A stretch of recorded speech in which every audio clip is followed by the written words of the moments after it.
Magandang araw, Pilipinas. Magandang araw, St. Anne.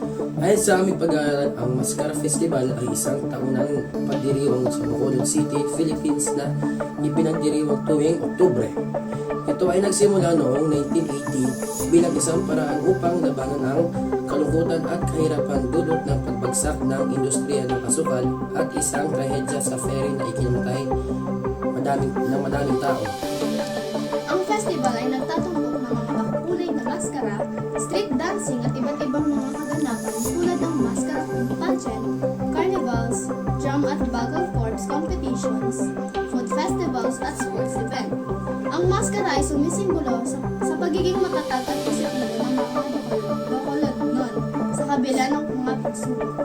Ang festival ay naging isang mahalagang bahagi ng kultura ng Bacolod City at nag-a-attract ng libong-libong mga turista bawat taon. Ito ay nagbigay ng malaking kontribusyon sa ekonomiya ng lungsod at nagpapatuloy na maging isang simbolo ng pag-asa at pagkakaisa ng mga Bacolod noon. Halina't panoorin.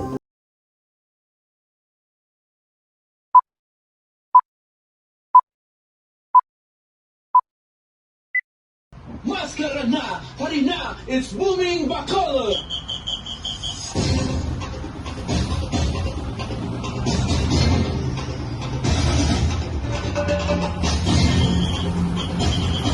Maskara na! It's booming Bacolod! Hurry na!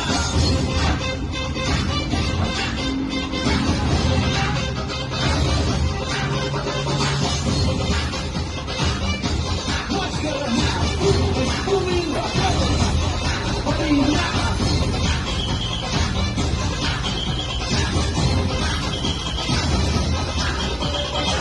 Maskara na! It's booming Bacolod!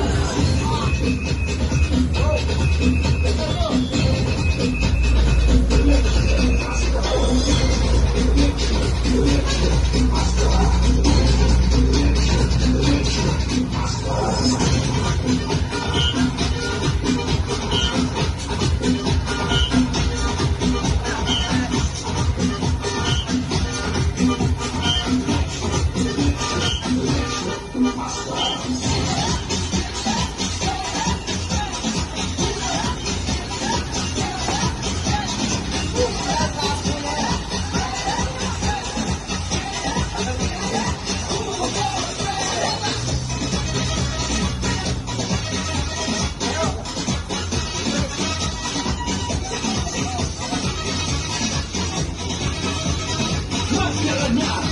It's booming Bacolod!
Ayan. O, sige, enjoy.